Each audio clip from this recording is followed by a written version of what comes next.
Welcome to Leadership Kitchen. I'm Renita Käsper, leadership coach, trainer, and talent advisor. Join founders, executives, and people leaders as they share what leadership really looks behind the scenes. Let's start cooking.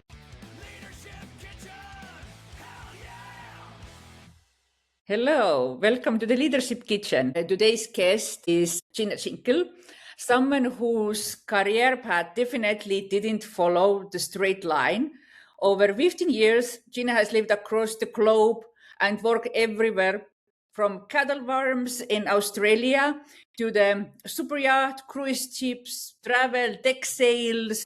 During the remote work boom, Gina built her career in LinkedIn talent solutions, supporting companies across the Benelux with talent and business strategies. Today, she is the founder of Driftawave, organizing retreats, workations, offsites for distributed teams. But she is also founder of Leaderwave, a startup advisor, accidental angel investor, keynote speaker, MC, podcast guest, and someone who is deeply passionate about helping more women into the entrepreneurship and leadership with confidence. Welcome to the Leadership Kitchen.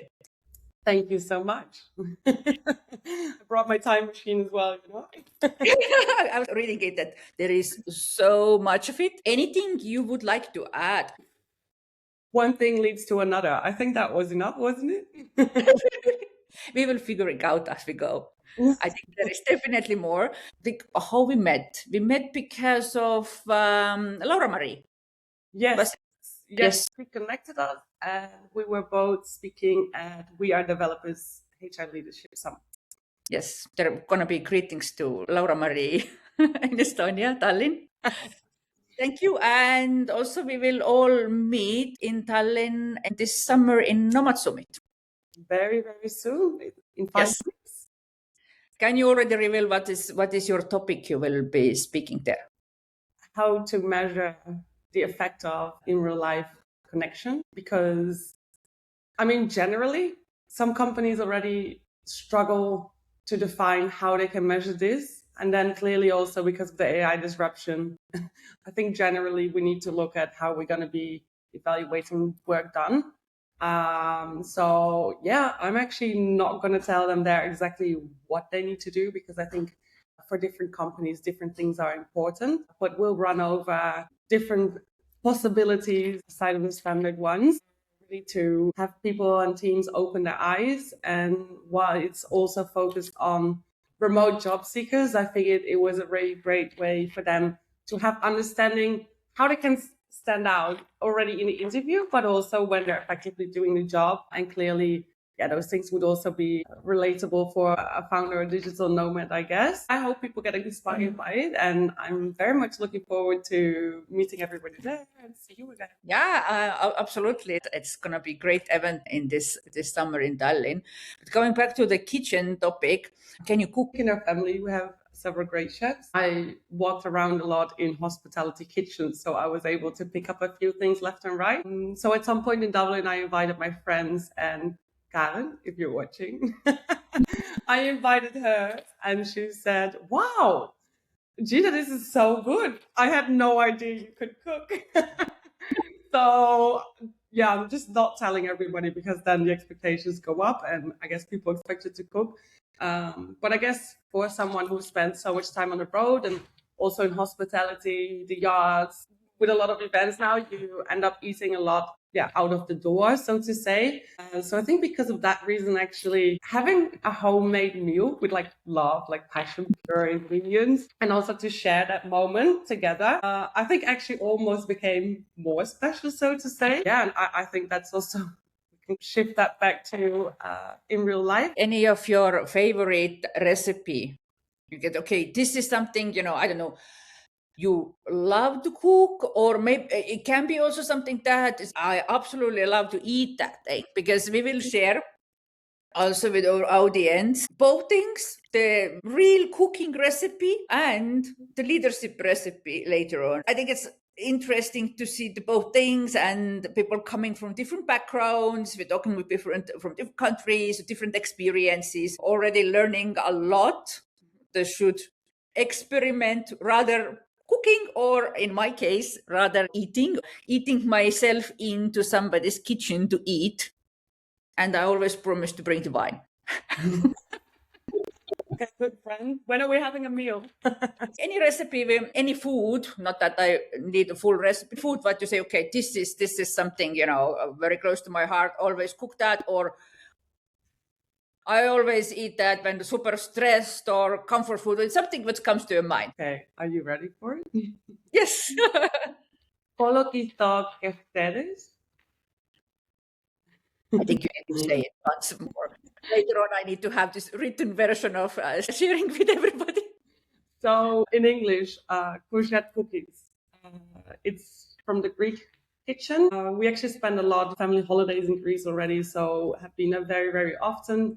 And then from the age of 16, I ended up working in various Greek restaurants for many years. Actually also learning about the culture, looking in the kitchen, etc. Very amazing time. And basically, I won't share the whole recipe. We can share it afterwards, but it's really amazing. Yeah, we'll share the whole recipe later on. And let's see, maybe we can do some competition on who out there can try those recipes out. The other idea also is to make at the end some real life gathering when people really can cook some of these recipes. Let's see how it goes. We first need to gather this first group of speakers, and let's say where it actually leads us, because that would be pretty cool outcome. It would be, I don't know, maybe we make a lottery or somebody picks and we all do it together.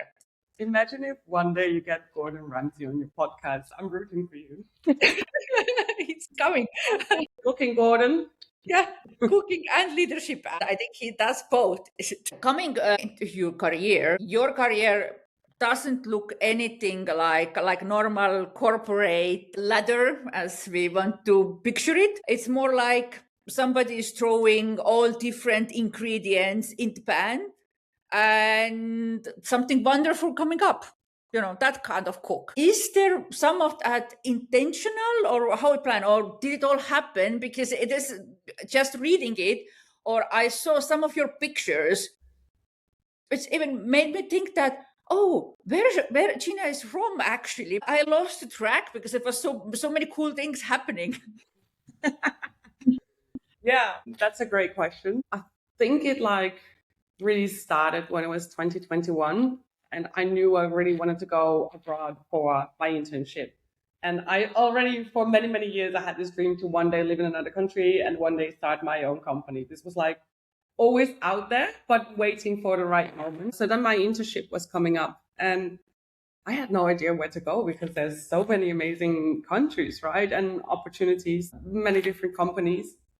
And so I sent out my CV with a short message to pretty much people in my network that I knew had different heritage or lived somewhere else. And then I remember one day on holiday in Portugal, I got a call. Hey, do you want to come to Aruba? So I had to quickly double check. Indeed was where I thought it was. And so that was the first time abroad. And it just blew my mind. I was working for a Mexican company, living in Perlador, actually, a place where we had 50 students, 20 hotel guests, a pool and everything in the garden, 10 minutes driving by car from pretty much some of the most amazing bounty beaches in the world. And so on the weekends, I would also be a horse riding tour guide or before my work. And work was also fun. Senior Frogs, maybe some people know it. It's hospitality, focus a lot on entertainment. They have a little shop where they sell t-shirts and stuff like that, plus souvenirs. There was no place for me in the office, so I quickly took control and from home. So I probably also learned what maybe not to do. And then after that, if that is your new reality of what life can be like, then I got so inspired by so many colleagues and friends coming from Venezuela, Colombia, Argentina, Mexico. And so I already set the goal. When I finish my degree, I will see their home, where they're coming from, culture, nature. Then when I came home, I thought, career. Or learn how to ski, because I pretty much always wanted to learn how to ski. And so pretty much one thing led to another. Even in Australia, actually, my shoulder blade was I was kind of like falling apart because I worked a little bit too hard in hospitality. And so I couldn't really rely on the job I did prior. And then also, I never really made a career after my studies, right?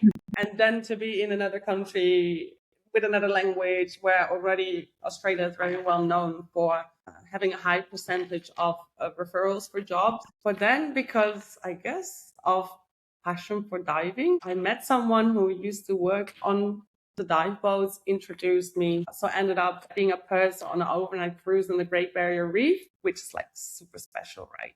Then one of the guys in the house was dating a girl who was a travel consultant. So it kind of like all spiraled, even. Yeah, and at some point, I guess your friends or your network, they also know what you do. So they start thinking for you. So then even with the super yachts and with LinkedIn, it was all referral based, which is pretty amazing because there's always somebody looking out there for you, supporting you. Because clearly in the beginning, the beginnings are the hardest very often. You left a job on LinkedIn. Who does that? Why did you do something like that? Yeah. At first, my mentor actually told me that I cannot leave my job. And then I set such big goals for myself for both the startup that I founded and my role at LinkedIn that I was kind of like starting to slip on both islands and like really the time to jump. And for 2 months already, my mentor, he was telling me like, jump, Gina, jump. You're in a golden cage, because clearly it's a really nice job with a lot of opportunity, nice pay, nice benefits. We could already work from abroad. But I think it's this fire inside. Like in the Netherlands, we say the blood crawls where it cannot go. So you can try to ignore it, but at some point, you have to follow your feeling. It might seem also outside quite risky, and there is always the thing, okay, now if you don't have your stable job anymore, what about the paycheck? What comes, monthly? Believe. I mean, I guess because I had already done so many different things and quite used to shifting. And clearly, I had the luck to have very well paid jobs after I lost my job as a travel consultant during COVID, which also allowed me to fully bootstrap my company. It does mean that you make a lot of concessions, like even already whilst I was working at LinkedIn, my evenings, weekends, holidays, they started going towards building Drift. And even now, people think I'm always at a bouncy beach in a bikini. But the reality also is that many of my travels are also going towards. But then obviously I'm working in a great industry, which is travel. So this year we're actually doing a lot of travel for different reasons. I'll be bringing out more content. Just it's hard to keep up with everything. So some delay. I have the same problems. Lots of ideas, lots of content, but producing delay, especially if you're doing most of the things. I mean, you have a team already, but I'm doing alone, therefore things take more time. And this maybe frustrates me most. I want to be so much faster and booking myself in calendar so many things, and then it's this thing's taking so long. I think those are so little things that I need to be faster somehow. I need to automate things somehow, and so on. But most likely it's the start. Yeah. I think maybe this is also like a bit of an entrepreneurial trait, I guess, because you have the vision in mind where you want to go, and then you clearly have to follow the steps to do it. I guess practice makes perfect. Repetition creates speed, I would say. And otherwise, if it's a priority, clearly we can outsource. But yeah, I think there's a balance there. I've also learned that, to be honest. I really had this feeling, this pressure that I should outsource and free up some time already. But then it also takes time to invest in your team and make sure that everything is aligned. So I do think there's a fine balance there. Back in the time when you took the decision to leave LinkedIn, in that moment, did you have any doubts, balancing between things like, is it right? Like, I don't know, 1 to 10, how big doubts you had? I was so scared because like a heavy imposter.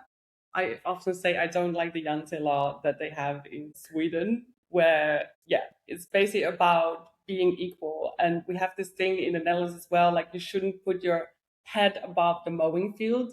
And here I was about to do something that would become that reality, right? Yes, very scary. Also, where do you start? There's so many elements that come along with founding a company. And then clearly, if you haven't done the work yet, like you also don't know what the outcome will be. So I invested in a business coach who helped me with the first real steps, like guiding me. And she's really amazing. I met her in a shop in New Zealand, and she's very much focused on the energy side kind of things. And she's got great humor, great talents. Also, she's an exited founder. So I knew this is somebody I can work with. Yeah, like every step, it got better. I think I got a lot of mentors. Sometimes people ask me, how did you get the mentor? And pretty much just ask them questions. Sometimes also they're excited about what I do, or maybe they believe in me as a person. I guess when you have someone mentoring, you need to show that you're also putting in the work, and I think they see how hard I work. And also it's so beneficial to have somebody there who has done it. I mean, because all of a sudden you need to do accounting for your whole company structure. You need to understand how that works. You need to deal with law and legislation, sourcing partners, figuring out the whole industry. Okay, sales. How are you going to do sales? There's so many different ways. Okay, marketing. So yeah, it's been very nice. And I feel very fortunate to be surrounded by so many talented people, to be honest. Some say it takes a village to raise a startup, and I think by now it's probably already a few villages. So little towns. If you start a startup, let's say on business, I think there is always people who would say that, look, you have a stable, very good job. Why to do it? Why should you do that? How you keep yourself confident if somebody is really doubting your vision, where it comes from? Very good question. I think this has been the hardest about it all. And surprisingly for me, I found it the closest to home, because it meant I've spent 15 years around the world, and all of a sudden I moved back to the Netherlands, being very close to family and friends. And they clearly have this idea and vision of who you are, which in that way I was lucky. I already had some of these type of experience because I was traveling so much already. And every time you grow. But yeah, with this one, I wasn't just dealing with my own fears. I was also dealing with, I would say, how do you call it? Like a mirror of somebody else's fears. Like, sorry, mom. My mom, like when she comes from an entrepreneurial family, it's just not for her. She's always seen how hard, for example, my grandparents have worked for it, and she knows what it takes. I mean, when she was studying, she had to come back home to work in the bakery on the weekends. And in some moments, like when it started going well, she's like, I'm going to be your first investor. And she started receiving like mail at home, and almost like the first secretary, And so you could like feel excitement there. But at the same time, she was also asking me questions like, Gina, why wouldn't you just do this for an employer? You have a non-fixed term contract and everything. And I thought by myself, well, yeah, I've got a great idea. Like, why would I go and do that for somebody else if I can do it myself? And I kind of wanted to have that whole experience. I think now we're going towards, now we're in a different stage already, because she sees it's working. And she sees how hard I work. Yeah, which is amazing. Like we even have talent wanting to work with us, applying with us, amazing clients. We have our first proper recurring client. Really very special. And I think also a great opportunity to work with great people and bring something that's very valuable to people as well. In that moment, if you have people closest to you, you just took this very tough decision hey, I'm gonna go my own way. I will build this company closest to you, also doubting that, Gina, is it really wise thing to do? Is it reasonable thing to do? Was there anybody, any advice you get which actually make you this push or give you this confidence that, okay, I can make it, and, it's there? Because it's difficult. If everybody's doubting on you, difficult just be yourself, to be your own best friend, or I don't know. I'm doubting myself that it's so nice that somebody somewhere would say, okay, I see that it can go some. Yeah, well, actually, my very good friend who I work with in both industries, so to say, he pretty much told me that I was an idiot because normally you have three co-founders, massive funds of capital. Then he said, and you're doing it on the side of your full-time role, tech sales. But then I found my mentor, and he's been in the industry for about 30 years. He's done it as CEO, as founder. He's also a chief travel editor for a travel magazine. He's gone part-time now just because he loves reporting on those cruises, but really amazing guy. And he really had that go-getter mentality. I was like, okay, this is amazing. If he can do it and he says I can do it, and I keep on thinking like, if others can do it, I can do it as well, then it will be real. And even sometimes this is something which I never really expected in that way. But when things wouldn't work out as I was going after them, or taking more time, or like life's throwing curveballs at you, and somehow I got this burning fire of resilience in me, like almost like getting angry, like and even wanting to push through the bottleneck even faster, because it's just so frustrating, because you want to go there, but then this is in the way. But yeah, some of these things you have to get through that, like for example, the company structure and everything. And then get all the papers and join the right groups, right? Because we're fully licensed tour operator. And I don't have any investors except for myself. But already every month I need to report to like one of the, it's called VZR, and it's like insolvency protection, which is like a sign that clients know that they're in good hands, and also if whichever may happen, that either they get their money back or their travel continues in a different way, etc. And the industry on the back end of it also works together to make sure everything is nicely done. I have to send them all my financial details and stuff, and every quarter I send them reports about what's happening. So yeah, who knows? Maybe some good experience there after all. I think that was also one of the realizations, like becoming a founder. Technically, you're selling everywhere. You're a startup. You're against all odds. Okay, easiest way, LinkedIn, one-on-one, clearly the website.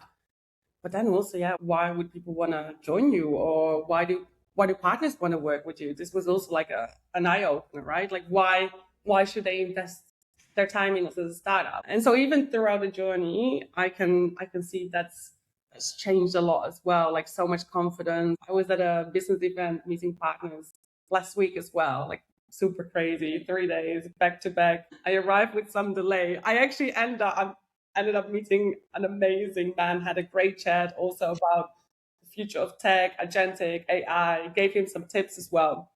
And it turned out that he works for, like a globally distributed company with multiple entities that have like 500 employees. And then straight into the event, people even meeting partners that we already work with, they also see you grow, right? And for me, it's also very special that I can go back to them like, oh my God, thank you for having believed in us when we were like a tiny baby startup with a pretty shit website. And so you have my heart, I want to keep on finding ways to keep on working with you, and some do an amazing job already. Yeah, I think very special. And one lady who I just met, she said, you will make it. You will have the right energy. I'm rooting for you. And then she gave me a big cuddle. So yeah, I was a little bit nervous on the industry side kind of things, because actually also the travel industry, it looks like it's very sexy, right? But at the same time also it can be very unforgiving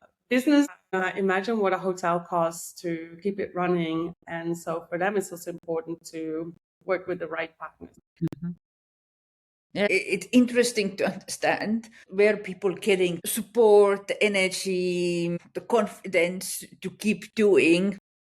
Building the business is not so easy, and you do extra hours, and as you said, you need to do everything and learn everything and so on. I think it's the same, that you see that other people are actually achieving it, are making it, therefore it gives you also the boost. It's the same if somebody would hear our talk, maybe it gives somebody else the boost that, okay, I can do it because they can do it. Therefore, I think it's very coming conversation around that. It's there is struggles, there is challenges, there is all that, which you very often don't see LinkedIn version of things. And everybody has everything figured out. Why did you build Driftawave? Where this idea came? I came from a background in tourism. So I guess in that way, it's quite easy for me to skill stack and have understanding. Yeah, but working at LinkedIn, I quickly realized this was going to be super hot. All of a sudden, people could work remote at scale. We actually had it as a company policy as well. At the time, it was 6 months. And so, okay, this is awesome. Let's go together. And then quickly realizing that it's quite some work to put all of this together, make sure that everybody can be there at the right time. So we started off with a pilot, really a group workation, 1 week of sailing and 1 week of work from these cute bungalows in the village, like you're surrounded by nature, still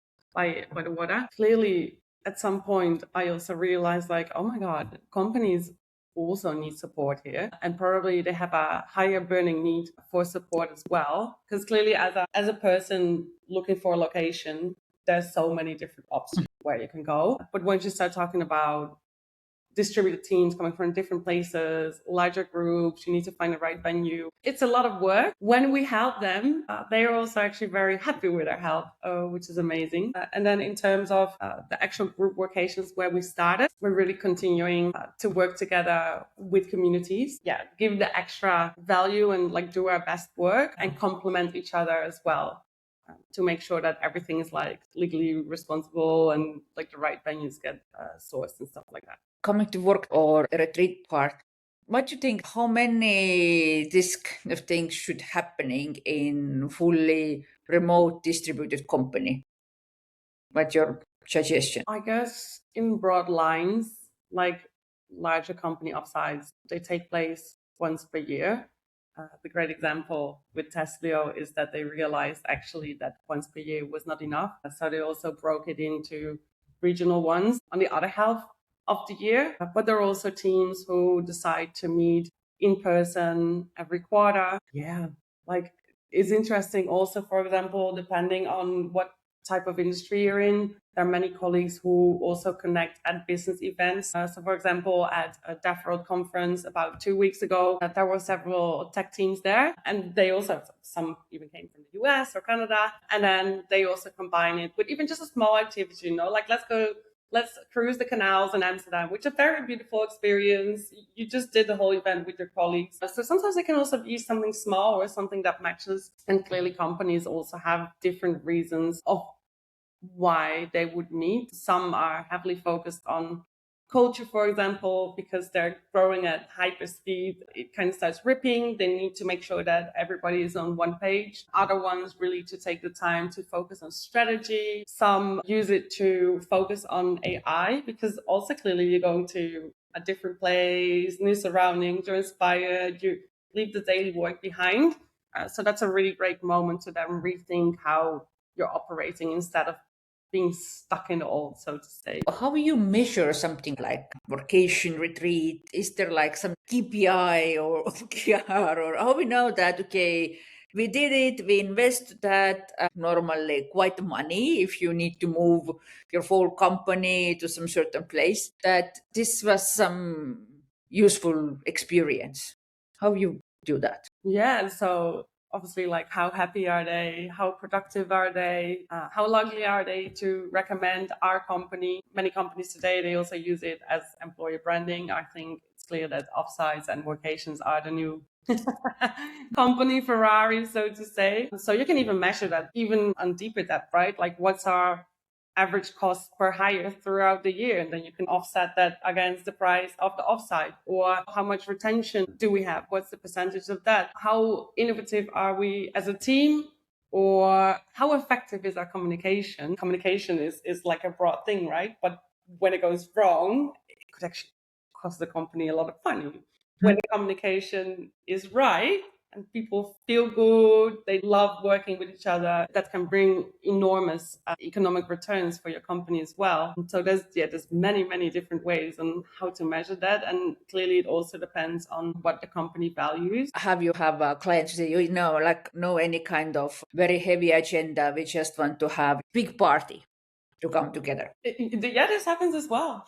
I mean, it's not that Offsites is something new since companies work remote. Even when I was working in hospitality and we had an amazing year in the beach bar, then every year our employer would take us skiing in Austria. Well, that was amazing. Like, I loved it so much being there with them, and it's like a lifelong memory that sticks with you. And many people clearly, like, this is one of the hot topics of my life today, so many people tell me about their stories and their memories. So it is something very special. And yeah, people take their whole teams to the slopes, go ski for a few days, get out there, have fun. Clearly some of them got very drunk and after ski late at night. There's also people who then, if there's a session, they still wake up early in the morning, you know. I think everybody, by this time that the adults, they can kind of like evaluate whether it's good for them to do either left or right. I have worked in years in company when we got like a prize. It was an award if the company achieved their sales goal, business goal. Then all the team went to some sort of vacation. It was rather like award retreat. Everybody, it wasn't just as a sales team, but actually everybody is in their piece to make this goal happen. It meant that everybody goes, and then we figure out, you know, who keeps them their lights on that time. But it also did put people really to push the goal, because the goal was tangible and the award always happened. That what was promised, that also always happened, meaning it did create certain behaviors. I think it's also kind of the tool you can use in certain places. And I mean, there can be very different things that you can also use for gamification, for example, where gathering can be a prize for distributed remote teams and doing, let's say, LinkedIn challenge. If they do their actions and if in the prize, maybe they can all meet in somebody's place or go all together and meet in Paris, for example. I think here you can really come in and help companies to be creative. Yeah, incentives. I even know managers who create incentives themselves out of their own pocket because even if the results were amazing, that they're grateful as well, they benefit off that as well. And then there's also a lot of incentive programs, indeed, from organized by companies themselves. Sometimes can even be an industry that they organize it for, to have like a mix of people. But let's say, for example, LinkedIn, when you're in the top one, yeah, you get to go on the incentive. I think they were in Bora Bora. They're always in fantastic places. So yeah, I think that is a very smart way to operate. I would love to have a few more of those as well. Going into your leadership style or your leadership kitchen, what has been hardest leadership lesson? Might be in a Driftawave time, might be something which happened in LinkedIn, something that it was really a tough situation to be. Ooh, which one? I think really the time where we took heavy shift in focus towards the B2B side kind of things. Because clearly I had just come from the whole imposter journey. I'm doing this. Everybody's so supportive. People got so excited. And then it got really challenging because like people were being called back to the office. Maybe they want to change their jobs. They're not sure if they can book a workation X periods of time ahead. But at the same time, these were the first believers, right? These were supporters. And somewhere in my body, it just I felt so bad about having to stop that, at least for a moment. And yeah, I really had to step out, take some time and listen to my feeling, and then pretty much pull the trigger. It was a very good choice though. Already, clearly I worked at LinkedIn before as well. So when I was working there, I could not promote B2B. But actually pretty much instantly I got an inbound request from one of my prior clients, and they are still coming to me. We're working with them as well. Like, they tell me about it just when they already just have the idea, when they're not even there yet, which is so incredibly kind of them. And that's also why you should always work hard in your job. Because you never know.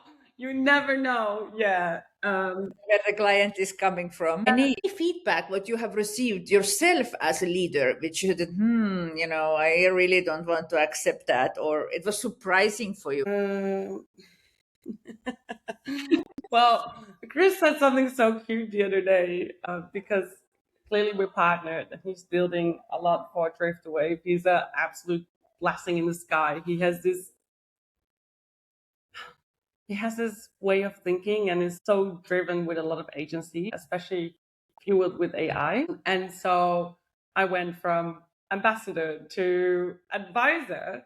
And then as I announced it, the advisory on LinkedIn, he wrote a compliment that I was the most inspiring female founder he's ever met. And I was like, wow.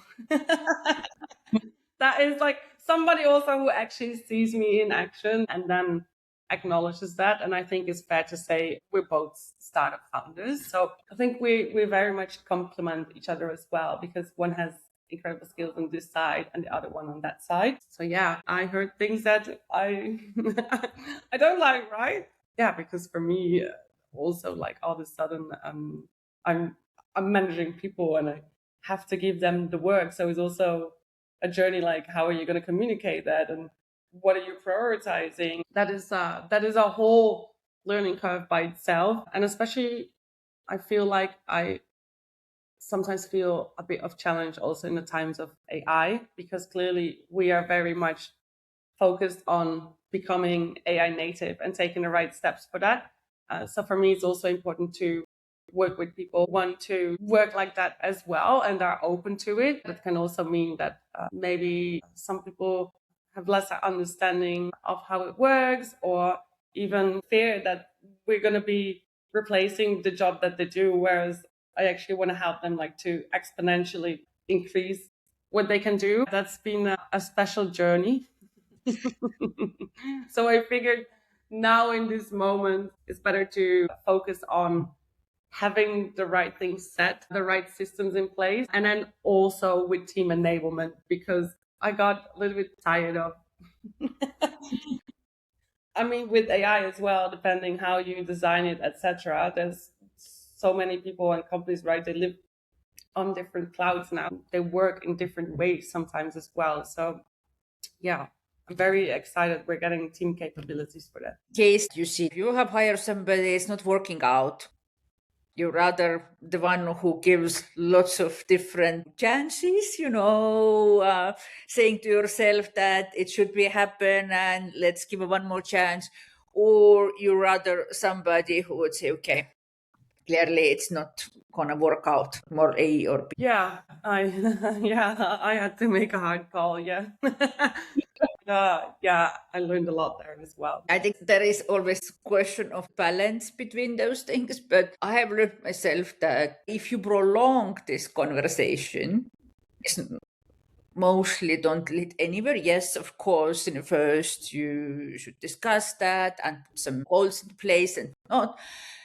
But in a longer term, if change is not happening, then prolonging it is maybe not so good to both sides. And very often, I've actually experienced the other person is relieved that somebody now named a situation and kind of proactively want to discuss how we can resolve that, because they feel stuck also, but not all people are really voicing it. They just keep doing it, keeping stuck on this place, and even it is harsh and it's a difficult place.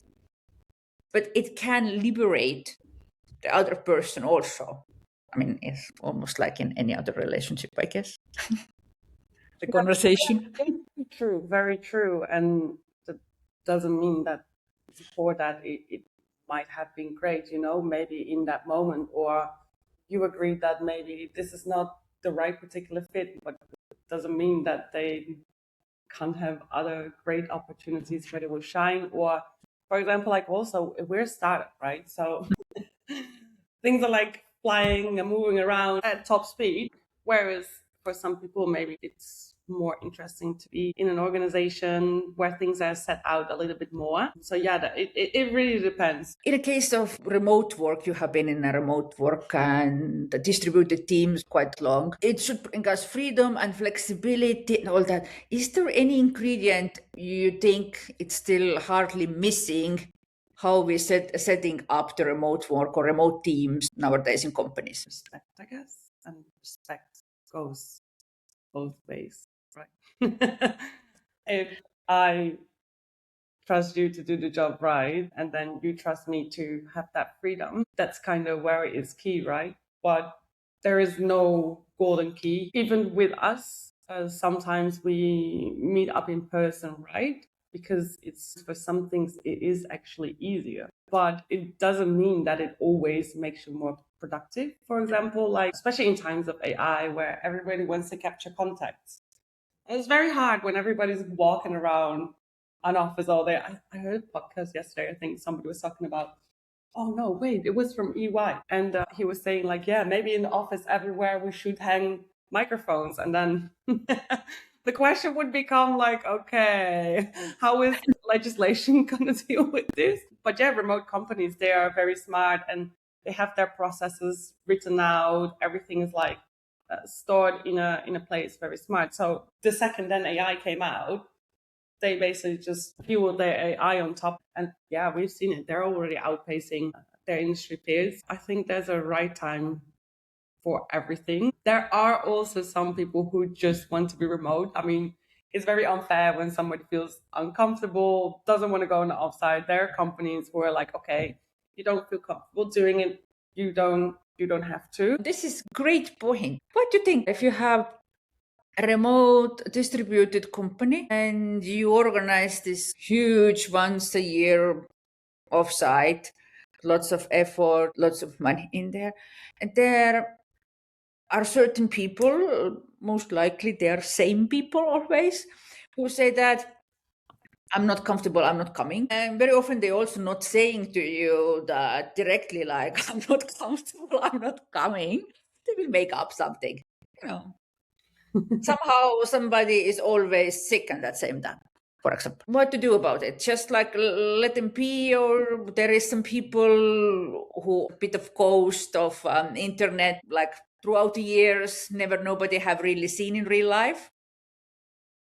Do we should push them to come or convince them to come, or we should, okay, fine, you don't need to come? Yeah, I guess some way culture, but also type of person. I mean, there are neurodivergent people in this world, and not every person can deal with a lot of energy and people in the room. I mean, for example, to give an idea, when I was working at LinkedIn, one of our clients was working for a great company with a lot of tech talent, but he was almost like a dad to them. And he really also had to keep them on track on personal things within their life, almost like a life mentor, even though he was officially like HR leader. So yeah, I don't think it would be a great idea to push those type of people to come.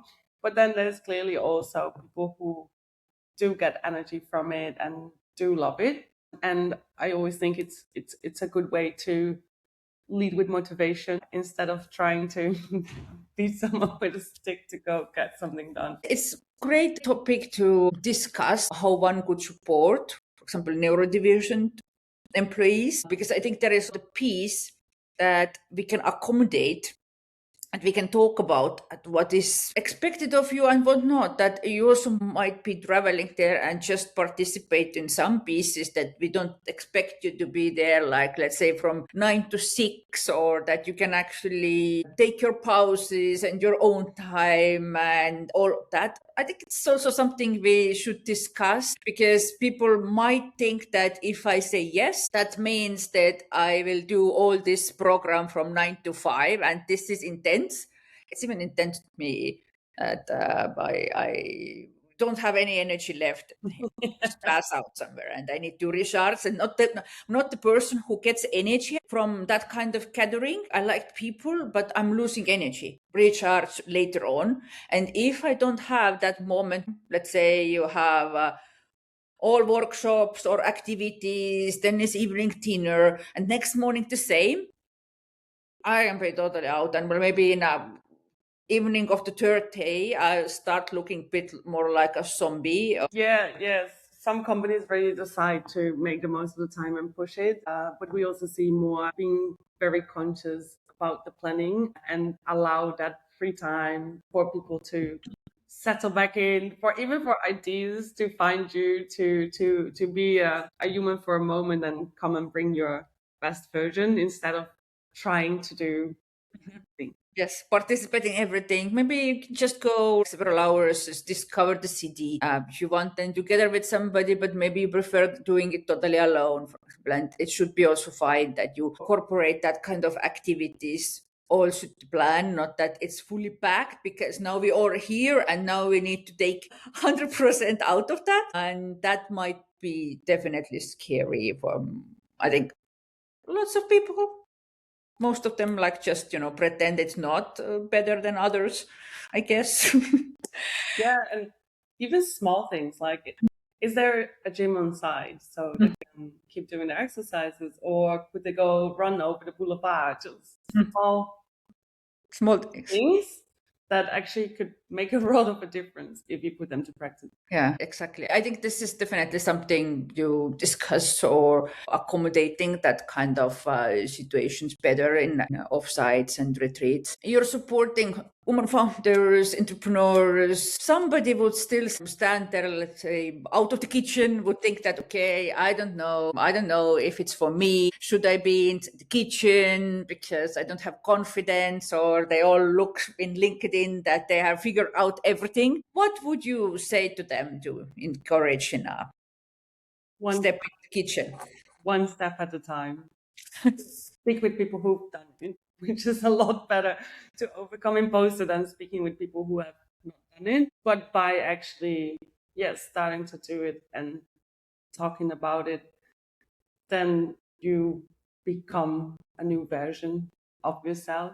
I mean, well, I guess some people wake up with a genius skill, but very often people have worked very hard to get where they are and to do an amazing job. So I think people need to keep in mind that Rome was not built in a day. When you discovered that you are speaking about yourself as a founder of Driftawave, was there this kind of switch? Because I find it difficult. If now somebody asks me that question, I'm still mumbling something that, I haven't figured it out what I'm doing. Saying something like that, I actually have figured it out. Why I'm not saying it out loud? Yeah, even when we already had a successful departure and I officially registered the company as a tour operator in the Netherlands, my accountant asked me to go for lunch. Prior accountant, I was like, no, this is just a start.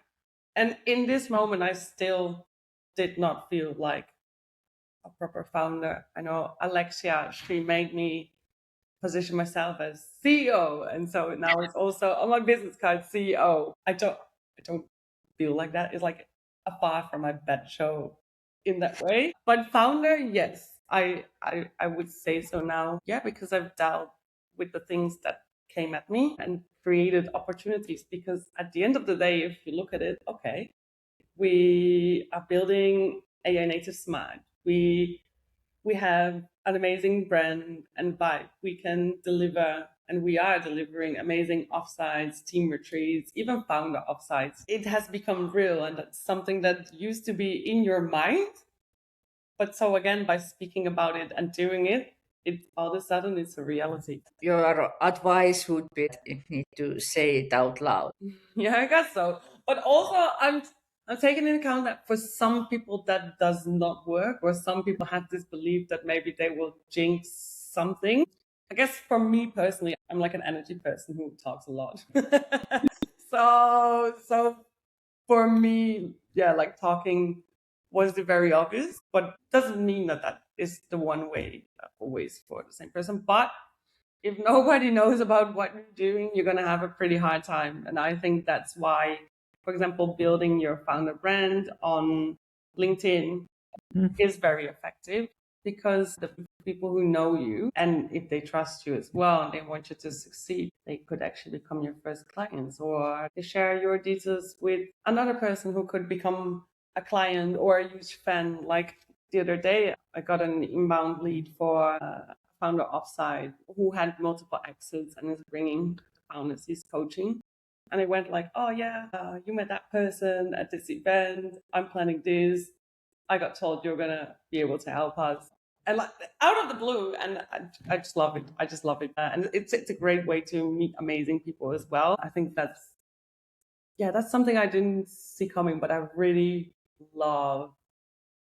It almost feels like coming home in the world of entrepreneurs, because they're all like a little bit cooked, like they see something and they believe something that is not there, but they're also very action driven. So whereas some people, they may hold back, and when we speak out fears towards somebody else, it's often also a reflection of our lived experience. Whereas then you meet an entrepreneur and they got the machine already set thinking like, oh, how can I help you? Or have you thought about that? Have you with that person? If you want to, I can sit down with you. I have this tool, you can use it, or partner together, which is really cool, because instantly as well, it makes you feel less alone. It feels like you're part of a new circle, so to say.